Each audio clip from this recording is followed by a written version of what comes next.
Stock کی قیمت لگاتے ہوئے اس بات کی گنجائش ہے کہ آدمی یہ حساب لگائے کہ اگر پورا اسٹاک اکٹھا فروخت کروں تو اس کی کیا قیمت بازار میں لگے گی. ایک ہوتی ہے ریٹیل پرائس, ایک ہوتی ہے ہول سیل پرائس, اور ایک ہوتی ہے یہ پورے اسٹاک کو اکٹھا بیچنے کی صورت میں. تو جب دکان کا اسٹاک لگایا جا رہا ہو تو اس کی گنجائش ہے کہ آدمی یہ تیسری قسم کی لگائے کہ اگر پورا اسٹاک اکٹھا بیچوں تو کتنے میں بکے گا, اس کی قیمت لگا کر اس کا 2.5% نکالنا ہوگا. ریٹیل پرائس سے بھی نہیں اور جو عام ہول سیل پرائس ہے وہ بھی نہیں, بلکہ پوری مجموعی اسٹاک کی. البتہ احتیاط یہ ہے کہ جو عام ہول سیل پرائس ہے وہ لگا لے اور اس کے حساب سے اسٹاک کی قیمت لگا کر اور اس کی زکات ادا کر دیں. تو یہ مال تجارت ہے. مال تجارت میں ہر وہ چیز شامل ہے جو آدمی نے بیچنے کی غرض سے خریدی ہو. لہذا اگر کوئی پلاٹ خریدا بیچنے کی غرض سے, کوئی زمین خریدی, کوئی مکان خریدا, تو کوئی کار خریدی اس غرض سے کہ میں اس کو بیچ کر نفع کماؤں گا, وہ بھی مال تجارت میں داخل ہے. لہذا اگر کوئی پلاٹ, کوئی زمین, کوئی مکان شروع ہی میں نیت یہ تھی کہ میں اس کو بیچوں گا, فروخت کروں گا, تو اس کی مالیت پر زکات واجب ہے. بہت سے لوگ ایسے ہوتے ہیں جو انویسٹمنٹ کی غرض سے پلاٹ خرید لیتے ہیں. شروع میں نیت یہ ہوتی ہے کہ میں اس کو اس لیے خرید رہا ہوں کہ اس وقت پیسے اچھے ملیں گے تو بیچوں گا اور بیچ کر اس سے نفع کماؤں گا, تو اس کی مالیت پر زکات ہے. لیکن اگر پلاٹ اس غرض سے خریدا کہ موقع ہوگا تو اس کو بنا کر مکان بنا لیں گے, موقع ہوگا تو کرائے پہ چڑھا دیں گے, موقع ہوگا کبھی بیچ دیں گے, کوئی ایک واضح نیت نہیں ہے بلکہ ایسے خرید کے ڈال دیا ہے, اور اس میں احتمال یہ بھی ہے کہ خود بنا کر رہے ہیں, احتمال یہ بھی ہے کہ کرائے پر چڑھائیں, احتمال یہ بھی ہے کہ بیچ دیں, تو اس صورت میں اس کے اوپر زکات نہیں. زکات صرف اس صورت میں واجب ہوتی ہے جبکہ خریدتے وقت ہی اس کو دوبارہ بیچنے کی نیت ہو. یہاں تک کہ اگر فرض کرو کہ پلاٹ شروع میں خریدا تھا اس خیال سے کہ بھئی اس پر مکان بنائیں گے, بعد میں کسی وقت میں نیت تبدیل ہو گئی, ارادہ بدل گیا اور سوچا کہ اب اس کو بیچ کر اور اس کے پیسے بنائیں گے, تو محض نیت کے تبدیل ہونے سے فرق نہیں پڑتا. جب تک آپ ایکچولی بیچ نہیں دیں گے اور اس کے پیسے نہیں آ جائیں گے اس وقت تک اس کے اوپر زکات واجب نہیں ہوگی, بلکہ صرف نیت کی تبدیلی سے فرق نہیں پڑتا. تو ہر وہ چیز کے جو بیچنے کی غرض سے خریدتے وقت ہی بیچنے کی نیت ہو وہ مال تجارت میں داخل ہے اور اس کی 2.5% مالیت پر زکات واجب ہے.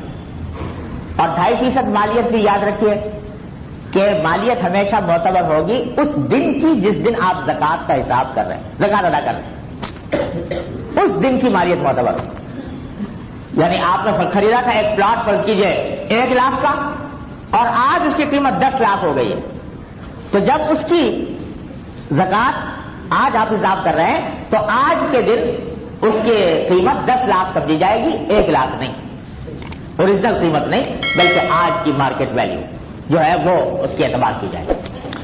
تو سامان تجارت میں یہ بھی داخل ہے. اسی طرح سامان تجارت میں داخل ہیں کمپنیوں کے شیئر. اگر فرض کیجئے کہ کسی کمپنی کے شیئر لیے ہوئے ہیں تو ان کی 2 صورتیں ہیں.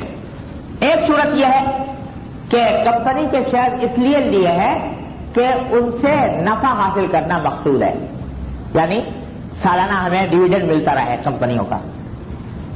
اور ایک صورت یہ ہے کہ اس لیے خریدے تاکہ اس کو بیچ کر, شیئرز کو بیچ کر کیپٹل گین کے لیے خریدیں کہ ان کو بیچ کر ان سے زیادہ قیمت میں بیچ کر اس کا منافع حاصل کریں. تو اگر شروع ہی سے بیچنے کے لیے خریدے تھے تب تو پورے شیئرز کی پوری مارکیٹ ویلیو پر زکات ہوگی. آج ایک شیئر ہے وہ آپ نے فرض کیجیے 50 روپے کا خریدا اور اس لیے خریدا کہ ہم اس کو جب اس کی قیمت بڑھ جائے گی تو اس کو بیچ کر اور پھر اس کا نفع ہم حاصل کریں گے.